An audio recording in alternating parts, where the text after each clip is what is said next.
All right, good morning and welcome to the House Environment Committee. This morning we are going to be discussing and voting on H778, an act relating to dam safety. Do we have a new version of Representative Chapin? We have a new version. Yes, right there under the 20th. Right. And their only changed language is about what was requested by Green Mountain Power's representative who was here yesterday to just acknowledge that some of the state-owned dams have hydroelectric facilities run by private enterprises, and in that case, the owner or operator of the hydroelectric facility would be consulted, as would other relevant entities that it's in the list, including with municipal officials and search and rescue and emergency responders. right, so It's twice in the bill on the end of page 2 and at the end of page 4. And nothing else changed from yesterday. great. And the director, Eric Florend of Department of Emergency Management, sent me an email this morning saying it looked like everything he was expecting, and as long as he was just concerned that the appropriation might get taken out, but he said, I heard language would go in saying we don't have to do this if there's no appropriation. And I just said, yes, that's how what will transpire in appropriations. Yeah. What we expect to transpire. Great. Do members have further thoughts on this bill? Representative Logan. Thank you for your work on this, Representative Chapin. Thanks. I love that our committee has 5 EMTs. I just want to acknowledge, I feel like this was the right space for this conversation. Appreciate Representative Morris and Representative Austin and others just, really highlighting how important this is, even though it's such a low likelihood, and all the different parties that need to be integrated in the training. And it's a forward-looking, it's a long range. We're working overtime to improve the safety of our dams and the resilience of our communities around them. And appreciate all the work that the Dam Safety Division is doing, and we will learn about next session. I presume the rulemaking will transpire this year that will also relate to this. Right, and the word division, I think Vermont Emergency Management is a division of the department. So anyways, Thank you. Sorry, yeah. All right, members. So one question. Sure. So you did make the note that completion of the pilot is contingent upon the appropriations being. It's not in the bill now. Okay. But that's what appropriations is doing with any bill that comes to them that has an appropriation in it. They'll add that contingency line. Yes. They'll make an amendment. Okay. Great. All right, is there a motion to approve this draft version or 1 dated 2/19? Make that motion. Great. Representative Pritchard has moved. Is there a second by Representative Logan? So, We can be you, Representative Tagliafico. Okay. And Christie, Representative Morris is using one of his vote remotely chips, so clerk will note that. And so is there further discussion? Seeing none, the clerk, will you please commence to call the roll? Okay. Sarah Oscar, yes. Ella Chapin, Representative Chapin. Yes. Okay, Representative Boyd, Yes. Representative Labor, Yes. Representative Logan, Yes. Representative Morris, Yes. and Representative North, Yes. Representative Pritchard, Yes. Representative Sapowitz. Yes. Representative Tagliavia Yes. and Representative Sheldon. Yes.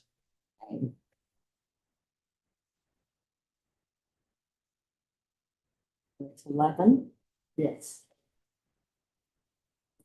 Report the bill. Great. Does anybody else want to Representative fight me for it? Chapin will be reporting the bill. Thanks for your work on Cell. Yeah. Thanks. Thank you, Ella. All right, we have a few minutes before our first witness, and I think what I would like to do is walk through the budget letter, just start that since we have time for it. I guess I want to just update where we are. We hear from a redemption center who wanted to testify, reaching out to the retailers, representatives, the small brewers representatives. Don't know if anyone will come in. Apparently they're split on it. So we're trying to get testimony there and, so we're holding the vote on the bottle bill redemption PRO for another bit to see about further testimony. And then I hope we can wrap up our budget letter or get close to wrap before noon today. So, Do we? Yeah. Do we prioritize? Yes. We do. so I think in 15 minutes, we could probably walk through the letter. Yeah. And then to answer your question, Representative Austin, yeah, typically, the way that we have it formatted right now is by agency of, Natural Resources Secretary's office overall, kind of general funding, and then by department. But it typically is the Committee on Appropriations would like us to prioritize our, the requests in the letter so that we'll have to reorder the letter. So where can we get the letter and then also get it to Kat? I emailed it to the full committee this morning. Great. Did that work? I'm not on the list. You're not on our committee distribution list? Yeah. No, so Okay. We just. I'm trying to log into my I got it. account. I'm in it right now. Yes. Could you share it, It has please? been emailed to you. Thank you.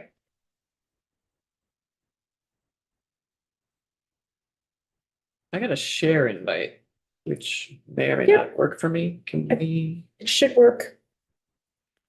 If you're logged into your legislative account. Worked. Excellent. Okay, I'll download it and send it to you. Oh, yeah, or I could just. I mean, you were about to do, you could do it. So, just do send.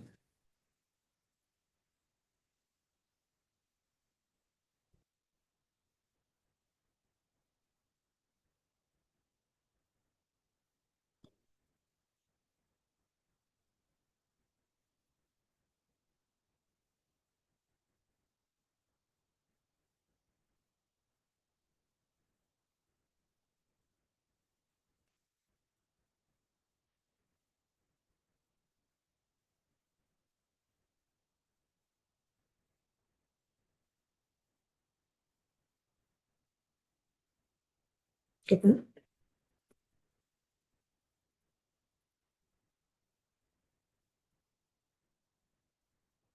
Yeah.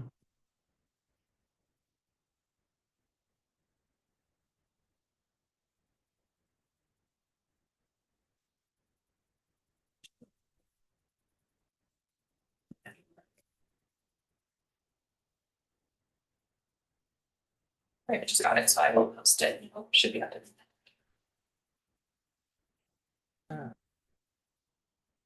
Would you like us to present it? Sure, that would be great. Okay. Do you want to do the first section? And then I'll do these, this section, and then you can do those question mark areas. Yeah. Well, all of these question marks, but I updated them because I had the information that was okay. not present.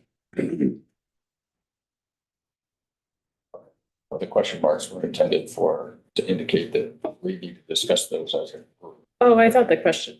I thought the question marks meant that you had questions about them. Oh, no. Oh. Just that it was put forth as a Oh, proposal. oh, or yeah, a everything, discussion. yes, Everything is a. everything is a discussion. Everything's a No- discussion topic. Yeah, nothing is as a suggestion from us. Everything is just kind of reporting back what we've learned. And then did you add the blurb? I did not. I Okay. did not add a second for the alert. but I can Okay. do that. Yes, section from the blurb. I'll take care of that. Thank you. Why don't you go ahead and section? Well, that part you wrote, that is kind of reviewing this, the savings from, Oh, the first section. The Oh, very that first first section. paragraph. Yeah, the very first paragraph. Okay, yeah, yeah. So dear Chair, Shy House Committee on Appropriations, yeah. So all of this language is just literally verbiage, word for word, pulled right out of Secretary Moore's presentation for us. That gives kind of the overall picture of what's happening. Because there's a significant reduction in funding occurring within the Agency of Natural Resources this year due to the winding down of the BIL, IIJA funding. And I put in parentheses ARPA. Is that really the correct way to do that? Or ARPA's, another source of Yeah, funding. Is that? it was addition, there are all sources of funding. Yeah, Yeah, so, there- so maybe it should say a slash, another slash. Slash ARPA, ARPA. And ARPA, And Yeah. ARPA, yeah. Yeah, okay. since we learned about slashes this year. That's right. Wait, they're called something else. Yeah, right. I mean, if you want me to read through, okay, I'll just read it. So thank you for the opportunity to provide comment regarding the Y 27 budget. Below, please find our recommendations. We agree with the governor's state fiscal year 27 recommend of $299.6 million for the Agency of Natural Resources, which includes the Secretary's Office, DEC, DFW, and the LRB. Notice it doesn't include Fort Parks and Rec, Yeah. because that comes through ag. The ANR 27 budget includes an overall decrease of $42.1 million, which is about a 12% overall decrease compared to the previous year, due to the winding down of one-time funding. It was allocated just the one time from the federal government. We'd fix those parentheses. So there was another quote, not in Secretary Moore's presentation, but in presentation from the Department of Fish and Wildlife, that indicated that the DFW does not anticipate significant federal reductions or grant eliminations. And it actually said in both years, I said, by 26 and 27, but it's figured since we're focused on just 27, I only left the 27. So in other words, they don't anticipate any further pullback of money. So significant budget changes include, and again, this is all right out of Secretary Moore's presentation to us, just to kind of give you a flavor of where the money is being used from, or at least what major categories being. The salaries, wages, and benefits are actually increasing by 6.8%, whereas everything else is being reduced significantly, primarily, short-term employment type folks, contracted people, third-party services, being reduced by 11.6 million, which is 26.9%. And again, these numbers are all right out of her presentation. Decrease in internal operations, just, copier paper and rents and leases and all that kind of stuff. 7% decrease and a decrease in grants, Copy the bill. 30.9 million of Getting 20.6%. So you can just kind of get a flavor of where the reductions is all going to be. That doesn't necessarily directly translate into an ask from us to the appropriations committee, but at least it gives an explanation of why there's such a significant reduction. I mean, it's not like we're pulling back. That's just the way the funding's working for the federal government. So, And do we have a sense of the increase in salaries and wages? That's just kind of cost of living and health insurance going up? exactly. And inflation. We're not actually. Not adding much. That's a good point. I probably could have added a sentence in there along the lines of this is not an increase in FTE. Right. I thought there was a decrease. Yeah, I'm sort of curious. One thing that we could note, and I didn't put in here, is that there are 58 vacancies, accounting for about, I got the number, I'm going off the top of my head, I could look it up if you want me to, but it was like $1.6 million, I think. That doesn't even sound like enough. How many of those are limited service? like related to all this I have- funding that's yeah. pending. That would be helpful to, I have the whole report. Vacancy report for AR. I don't know if you need to pull it out right now, but I feel like adding some description about what's really happening in terms of FTEs would be helpful. I know that there was discussion about limited service positions that were open, but we're gonna run out and they weren't expecting to fill them because it's related to the ARPA and projects that are winding down. I think we want to explain why generally the things are decreasing and all of these federal funds are going away over time. And yet in the salaries and wages are increasing. Yeah. We should describe more. Yeah, okay. I secure that. I do have the data for that. I just didn't include it in how much I wanted to be right? on that. Well, yeah, I just think it helps us in understanding a lot of the things we've been talking about in terms of A and R staff capacity and what we can expect of them. And the 58 vacancies, it was a mix of just difficulty filling engineering positions and, things like that. It's hard to find people. And, but their vacancies report was pretty interesting. It's pretty good. So I'll pull some data out of that. I think particularly I'd love to make sure appropriations knows and that we get reminded what the FTE plan was under the current year budget and what, does this represent an increase or a decrease for Okay, FTEs, increase. especially permanent FTEs in the agency? I guess that would, I don't even remember if we did that very specifically, but personally, I'd like to understand. Yeah. Okay, that specifically isn't in the vacancy report, but I'll see if I can. Right. I'll work, Different. I'll get to the secretary. If we have that easily, I think that'd be nice to include. Yeah. And they end up going away when they're not filled at some point. Yeah, and so that was a specific question that I did ask, is that the vacancy savings is baked into the budget, their ask. It's not like that's another area of like a whole bunch of money that's being asked for, but not planning to be spent, because there's these kind of roughly 8.5% just continual year after year after year, 8.5% vacancy rate. Right. And but they've lowered their ask, the 299 million It's assumed. has that baked in that they're going to be a vacancy rate. Yeah, right, I asked that question specifically. right.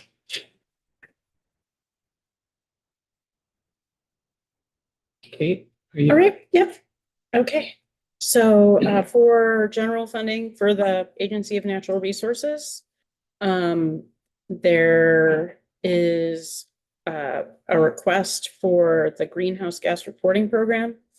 A top 10 priority in the 2025 Vermont Climate Action Plan. The agency said that they would need new base funding in the amount of $500,000 for 2 new FTEs and for ongoing annual costs for platform maintenance and third-party verification. That is, and I didn't add it in here, but that is related to H740. That's in the Energy and Digital Services. Energy and Digital Services Committee, but we were asked to include it in our letter because it is in the Agency of Natural Resources budget. Yeah, well, and we share climate mitigation. Climate mitigation, yeah, and it's in their climate office. So I have documentation from the agency, a memo. They actually originally wanted $800,000. $300,000 would have been a one-time cost. $500,000 is the annual cost to stand up the reporting program. And they said that they could get it started with just 500,000 if need be. So I can add the H740 in there if you would like me to. And I'll put it in parentheses. Well, so right I think what we're doing right now is let's just go through what we Okay. have and then. Yep. We have a witness and Yep. then We'll have a discussion later. discussion later. Right, And okay. What's in and what's out and then. how we Right, wanna right, right. address it. Yeah. Yep, okay. So then the conservation districts asked for $336,200 additional base funding on top of their budget of $612,000. And I gave detail here about the specific breakdown of the total funding that they're requesting. Serve, Learn, Earn asked for $500,000 in addition to the governor's recommend, which would bring them to a total of 1 million. This would restore the program to 50% of the funding that was provided in state fiscal year 2025. So that's ANR, kind of general funding. That would go through the secretary's office. For the DEC, one-time funding in the amount of 200,000 to implement the initial stages of S218, the chloride contamination reduction program that's coming over to us from the Senate. Then base funding in the amount of $450,000 for 3 additional FTEs for the Office of Water Programs for the timely implementation of the Flood Safety Act. This was the wording that Representative Squirrel recommended to us for helping with stream alteration permitting, additional work. Okay. That it should just go to the office. And this helps round out, this gives them one less position than we originally approved them to have in that office. I think was also originally less than what they said they would. It was they need. 3 FTEs less. We originally gave them 3 FTEs less than they said that they would need in order to implement all of the Flood Safety Act. And then we funded them for 11 positions, which was 4 less than we said that they were gonna get. So they're down 7 positions from what they originally requested to implement the Flood Safety Act, and we're asking for 3. And then we're gonna hear about the Healthy Homes Initiative. This is one of those ARPA-funded projects that's coming to an end, or the funding is coming to an end, but it seems like folks in this committee care a lot about the kinds of things that it funds. So I thought it'd be interesting to learn a little bit more about it, because it's sad that it's not being funded anymore. Because it does really good work, and I think it'd be interesting to learn how much would be needed to make continue to make an impact with this program. And then I'll pass back to you. You put the DFW Yeah. and the ANR savings. Sure.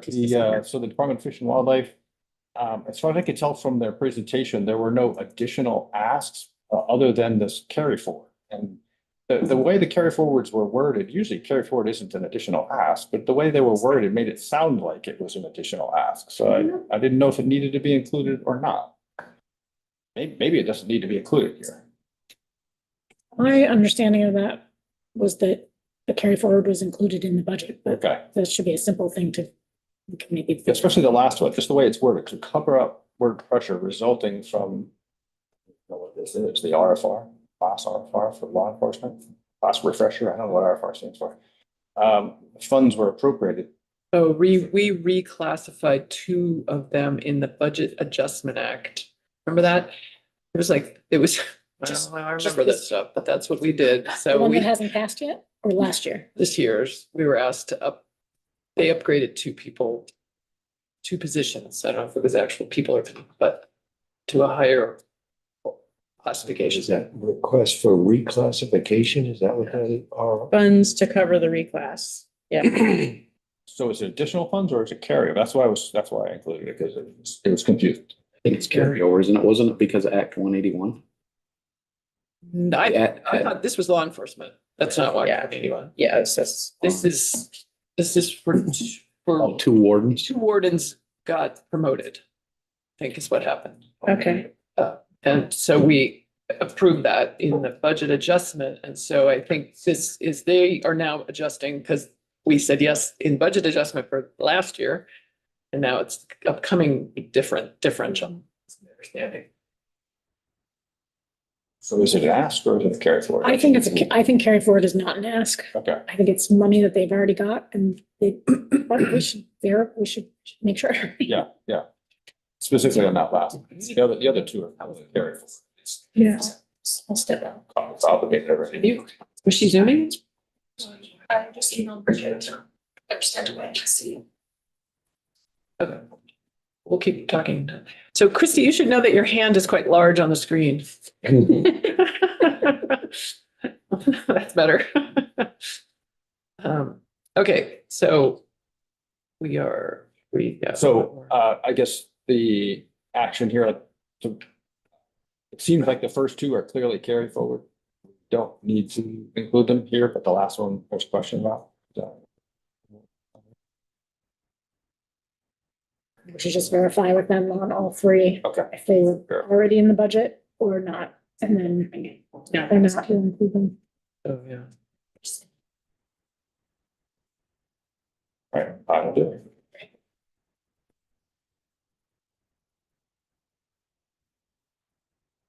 So, And then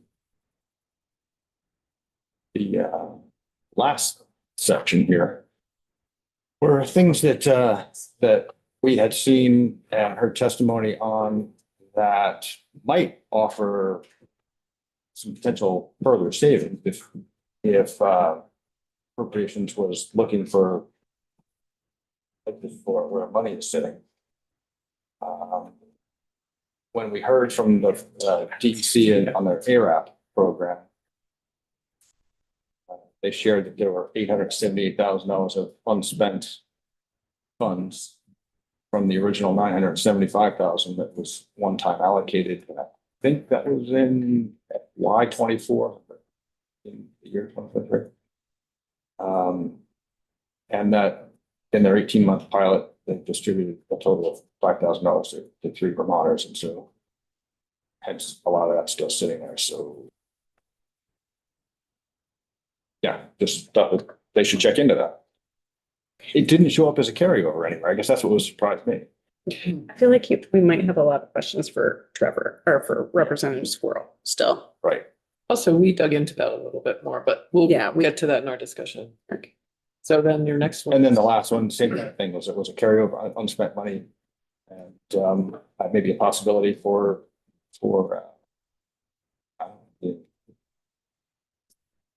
allocated otherwise. Right. Thank you both. So much. So with that, we're going to pivot back to our schedule, which includes testimony on the Healthy Homes Initiative related to our budget letter. And we welcome Marjorie Clark. Good morning, everybody. Thank you. Thank you, Madam Chair, for inviting us in to talk about healthy homes. I'm Margie Clark. I'm the Director of Environmental Compliance over at DEC. I oversee the Environmental Assistance Office, which includes the Healthy Homes program that I'm here to talk to you about. I joined DEC as the role of the Healthy Homes Supervisor back in January of 2023 after working for a couple of other state agencies and migrated over to a director position. I have Kate Jones here today, who is the current supervisor of the Healthy Homes program. But I wanted to come and talk to you about it because this has been a program that I've been so proud to work with. 20 years in state government, this is probably the most impactful program that I've ever done work in, and worked with the highest performing group of individuals I've worked with to date. But giving you a little overview of the program, Healthy Homes was birthed through the American Rescue Plan Act funds that came in, and there was an identified need.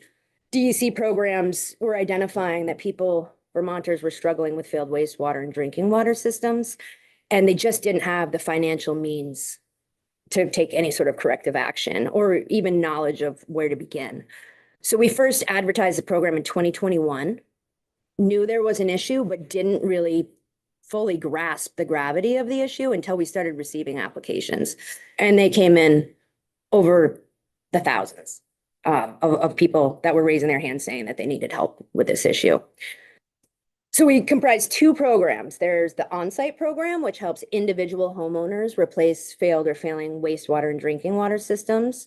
And then we also have the manufactured housing program, which helps manufactured housing communities replace and upgrade water infrastructure, stormwater, drinking water, and wastewater. The on-site program, what we've discovered through this program, average cost of a system is about $30,000 to replace a wastewater system, and about $21,000 for drinking water. Depending on site conditions, we've seen people having systems replaced upwards of $50,000, which quite frankly is out of reach for many Vermonters, especially our neighbors that are on fixed income and low income. Manufactured housing communities, you know, the need is there. Most manufactured housing developments were put in the 70s and just have deferred maintenance for so long that now the infrastructure is failed around them. So we started issuing awards that covered needs assessments, which just identified what the issues were within the parks. We contracted with an engineering firm, Du Bois and King, who completed preliminary engineering reports for parks all around the state. And we also offered awards for technical assistance in permitting, so designs and permitting costs. And then lastly, we issued some, for projects that were ready to go, issued construction funding. That's kind of like high level overview of how the program started and why, and accomplishments of the program.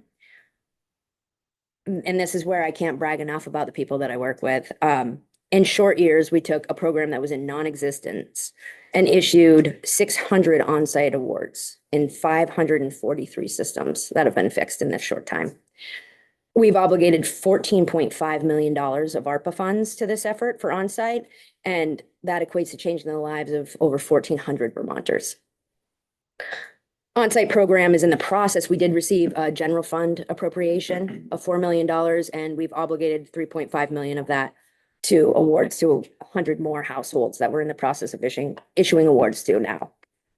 MHC's 65 parks received awards, and that equates to 6,700 residents in 3,176 units that now have improved water infrastructure. It should be noted that about a quarter of all MHCs applied for funding when we asked. And that, quite frankly, is probably underrepresenting the problem. I think like private park owners are probably somewhat reluctant to come to the state and say, hey, I have failed infrastructure. So I imagine that is somewhat underrepresented in the inquiries that we've got. Those are all stats, right? I can throw out stats and numbers and talk about money and figures, but what actually is been really meaningful to me is to hear the stories of what comes in. When I was in Kate's position as the Healthy Home Supervisor, I reviewed every application before they went out. And I would take some screenshots of some of the stories that I saw. And I think it's important to hear some of these as we're talking about this program. These are stories on the applications. It's a spring oozing out of the side of a hill. The collection pool is next to the Otter Creek, and sometimes fish get into the collection pool. The spring runs dry in the summer. I got my water tested, and the testers told me not to drink the water. The pipe from the spring to the house is not below the frost line, and it couldn't be buried due to rocky soil and therefore freezes. I have no running water, and I buy water at the grocery store and take a shower at a friend's house. The well on this property can't support a family of 4. I've replaced the submerged pump 3 times in 10 years due to the amount of silt in the water. I put down a strict weekly schedule for laundry, dishes, and showers to keep from running out. My wife and daughter shower together to cut down on usage. We try to limit the number of times we flush the toilet to help as well. I've acquired a 65-gallon storage tank, and I fill it up at the neighbors for my animals. The water to our home is sourced from a small brook next to our home. In the winter of 2022, it started to decline into a flow of a small trickle where bathing and laundry were almost impossible, and we went to the laundromat. There were times we left it running in the water. We left the water running in fear of it freezing. We've also had to replace the pump due to overheating from overuse. These were the strategies we used in 2023. But it's difficult to leave the water running in our home as my husband has dementia and would repeatedly turn the water off during the day. Our friends have had to come multiple times to thaw our water through the winter. We have a septic design, but we have never had the funds to have it installed. We have no running water and simply dispose of our solid waste into large plastic trash barrels, where it breaks down over 2 years and we spread it into the woods. Like, these are stories that we're hearing from our neighbors. Like, these are Vermonters who are living in these conditions. So those are a couple of them. In the MHC world, we've heard stories on applications where certain homes in the park are only getting a trickle of water at the end of their water lines, and they've been unable to bathe. We've heard stories of kids floating boats and pulling septic around parks. We have storm water drainage issues where ice just pools up around people's mobile homes, and we have elderly people trying to get in and out of those homes and not slip on the ice. They're real issues. But the good news is we have helped people, and then we get the thank you letters, and we get dozens of these. From Williston Woods. My husband and I are shareholders of the Williston Woods Housing Corporation in Williston. We'd like to express our gratitude for work in granting us the Healthy Homes Initiative grant for our necessary environmental improvements. It's not often that we as senior citizens experience government actually responding to the needs of aging population. I've lived in Vermont for more than 20 years and only recently have been able to buy a home. As a nonprofit worker who also supports my elderly parents, money has often been tight and my future here uncertain. This program has made an astonishing difference in my ability to improve my home, living conditions, and environmental impact in real time. It's rare to see such programs such as this benefiting low-income residents directly, and even more unusual for them to be administered with such efficiency and compassion. Every interaction I've had with this team was prompt and respectful, which made the program's promise of accessibility a reality for me, and I'm sure many others in my community. Thank you so much. Those are the good stories that have come out of it, which takes us to where we are today. We've now obligated all of our appropriated ARPA funds. Those are all out the door, and we're in the process of, as I mentioned, issuing the awards using our general fund money. We're no longer accepting applications or issuing any awards. There's no more funding. So since we're in the midst of our budget discussion, I'm curious so you say you're in the midst of that last year you got general fund money 2 years ago, and there's nothing in this year's budget. correct? Okay. Just want to make sure I'm following. Thank you. We anticipate about 400, a little slightly over 400 homes right now that we're aware of are eligible for the Healthy Homes program. This includes homeowners that didn't receive an award in the last cycle, as well as another 150 new inquiries that we've gotten since fall. 67 of those people have indicated they were impacted by the drought. Nonprofit and co-op parks in the MHC space, obviously that they all play a very critical role in affordable housing in Vermont. We are thinking at about 30% of MHCs in the state are in need of water infrastructure projects. As of this morning, when I checked before I came in here, we've received 126 inquiries from parks about water infrastructure needs over the time of that we've been advertising it. So that's where we're at today. I'm glad that I got the opportunity to come in and chat with you about this program. I could take up another hour of bragging about all of the good work that that these folks that work in the program have done. It's been my previous roles in state government have been very much a behind the scenes supporting role, and to jump into Healthy Homes, like I got to feel the real impact this program has had on Vermonters, and I couldn't be more proud of the program. Percent of moving. So just to, I did not write this down and it would be helpful information. How many eligible households do you imagine, or do you estimate there are right now, including new inquiries that have come in? Yeah, I believe that number is upwards of 400. But the point to take also is, 150 since fall, that number grows every day. And what is the average award for that area of the on-site portion of the program? Yeah, the average award is $30,000. And with available contingency up to $45,000. And then, how many manufactured housing communities have you served so far? 65. 5. Yeah. You said you estimate that 30% Of all, Yeah. right, which I believe, don't quote me on the number, I think there's over 400 MHCs in the state. Okay. I will say that the the cost estimates for the MHC work is kind of all over the map a lot of times because park owners don't know the extent or how much things are going to cost until they really dive into, getting some engineering work done.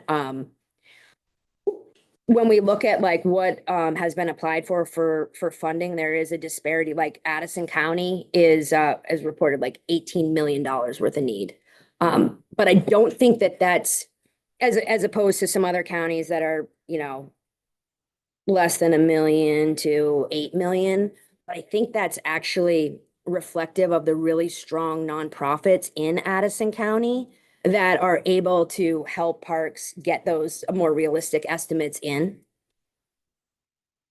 You see an end to a program like this, or is this gonna, like, if, it seems like a great program, thanks for your work on it and enthusiasm for it. Some nonprofits have taken a model of like, we're trying to work our way out of business, the Breast Cancer Society most notably. Is this a problem that will end and there's a finite, or do you see this like recycling back through? People will just need upgrades to failed systems and water all the time.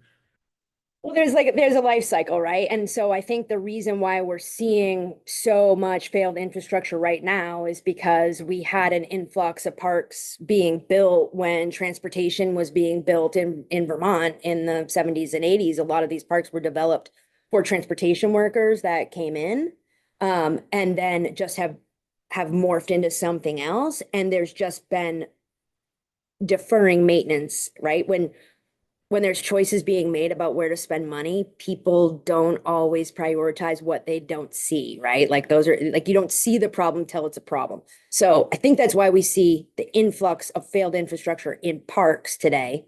Homes, I think it's going to constantly go, but you are talking about over time. Yeah, you would have to keep on track. Hopefully parks are learning about the importance of not deferring maintenance on things. We had someone, Representative Pritchard brought that up. I hadn't heard that little historical note, and I don't know that it would apply to Addison County about the history of our manufactured homes, but are you speaking of like the federal employees who came in to work on that, like that federal highway projects? Yeah, there was a UVM study done. I can find access to it and send it over to you, Madam Chair, if you'd like. But UVM did some studies about the importance of manufactured housing communities within the housing landscape in Vermont and have some more detailed information about that. And that's where I pulled those, like that anecdotal information from. Sure, that'd be great. Wow, okay, Representative Austin Chapin, and then back to Logan. Yeah, I'm just looking at this 8757 that I think just passed out of housing, which is it's an act relating to manufactured homes. And I'm wondering if there's any intersection between the work you're doing. This just was, I think, voted out of housing on Tuesday. But I wonder do you know if there's any intersection in terms of funding or? Not that I'm aware of. I'm not familiar with that particular act, but I'm not familiar of an intersection. I know we have worked in the past. I've worked with the mobile home unit rapid response team that was working to do like the infill projects. We had a seat at that table to make sure that, given the knowledge that I had, that we weren't necessarily compounding problems by adding homes to parks that had failing infrastructure. So there's been some like partnerships, but not as far as funding goes. Okay. Yeah, I know like ACCD has some programs that you could talk to them about. Those are, I believe, more on the individual home level. Like somebody has a issue with their individual home, where the Healthy Homes program focused on park infrastructure. And also the CHIPS program. I'm wondering, do you know if any of these manufactured home communities are trying to access those funds? Because it's mainly infrastructure. Yeah, I'm not aware of what the parks are trying to access other than who's contacted us. Representative Chapin. I was curious about income eligibility for individual homeowners, and if there's ever any matching on any of these projects, or if this program with the ARPA funds, and then it sounds like some state funds from 2 years ago, has been just fully funding everything with a grant? Just curious. Yeah, so the way that, and we did have to adhere to federal treasury guidelines when we were using the ARPA funds, the federal. The income eligibility was below 60, it's like 65,000 and change total household income to receive the grant. And how that was tier one. How Healthy Homes works is we pay the contractors directly. So we don't write a check to the homeowner and then have them go out and hire someone. They hire someone. The contractor starts working with us, and then we issue payment directly to the contractors when they've completed the system. And a lot, like at certain milestones along the way. We also gave some tier two awards which was up to $80,000 for tier two. Which those folks had to show that they paid for the system, replaced it, and then we gave them reimbursement. So that's how the income levels. And in both these cases, you're fully funding. So when I say Work. fully funding up to a certain amount, right? So Cases a homeowner might. yeah, exactly. Right, exactly. And that's where our team worked with people, like we got them access to the contingency funds, but then also made sure that the system that they were purchasing, like they would be able to afford paying for the rest of it, which in some cases, sometimes they were $50,000 systems and we were giving them 36,000. So working with the homeowner to make sure they weren't signing up for something that they couldn't afford, and also making sure that they could afford the ongoing maintenance. Like if you're talking about a drinking water treatment system, like are they going to be able to afford the system that was getting put in if it was really complex? Representative Logan. Yeah, so one of the way that I became sort of more aware of the Healthy Homes Initiative was while we were discussing the 3-acre permitting requirements, and especially the impact fees that some manufactured housing communities were experiencing. So just wanted to clarify whether or not these funds can be used for 3-acre permit impact fees. Yeah, permit fees were an eligible expense for all of our grants and payments. To be clear, we have not, the $4 million appropriation that we received, general fund was not enough to make an impact in the MHC world. So that was all dedicated to on-site awards. So at the end of ARPA, we only did 2 rounds of funding with our ARPA funds, but 3-acre was eligible. That work was an eligible expense. But the permitting process went into effect as those projects were being stood up and bid and things like that. So there might have been some.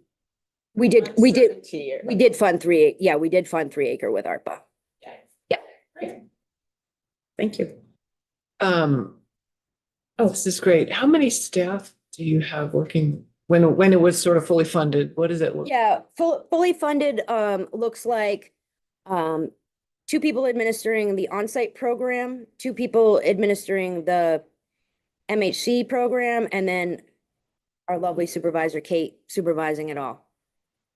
So 5 total limited service positions is what it took to push out the 41 million. I think that can be scaled depending on how many projects you're doing. You know, at one point we were simultaneously managing, 65 projects for MHCs and hundreds of them for on-site. Also important to note, this program, the capacity issues of the people applying for this funding require some hand-holding and also working outside of like the confines of normal interaction with state government. It's about like meeting people at a coffee shop to get their application, or filling out something for them and mailing it to them because they have trouble reading. So we read it over the phone, tell them what they're signing, send things back and forth with them, like in a traditional way, instead of saying, go online and hit the dashboard. It's a demographic of folks that need a bit more help navigating through the process. So we've had a big focus on accessibility, which takes time. I remember hearing about this last year. I feel like we did take testimony on Healthy Homes. We do need to wrap up. All right, one more, Representative Logan. Okay. I know that you weren't able to give an average cost of a manufactured housing community project, but I'm curious, like ballpark or a couple of examples or something like that would be helpful. Well, we put limits on the grants when they came in. So a preliminary engineering report costs about $11,000 to do that. That's just to decide like what's going on, what are the options. Construction capped out at $1 million with some contingency. But they're really like getting an average wouldn't even tell you a picture because it's just all over the place of what needs to happen. These limited service positions, are they scheduled to expire at the end of the year? Yeah, they expire in December. December, yeah. Yeah. One last question. Yeah, it's not a Representative Austin. question. Just, can you submit your testimony to us? You had some written, I had some notes. could you submit those? Sure. Some data, and just thank you for the work. you've Yeah, done. absolutely. Yeah, we can prepare some testimony for you. Great, thank you. Yeah. Great. Thanks so much for your testimony. Thank you. Thank you very much for calling me, and it's been glad to come in and take off the warm-up jersey and get to go in the game for a minute. Appreciate you guys. Thank you. We're going to take a couple minutes, quick break, and then switch topics. I see, yeah, you're our next witnesses, I assume. Welcome. Do you need to set up anything online? Are you? Okay, so members, let's just take a quick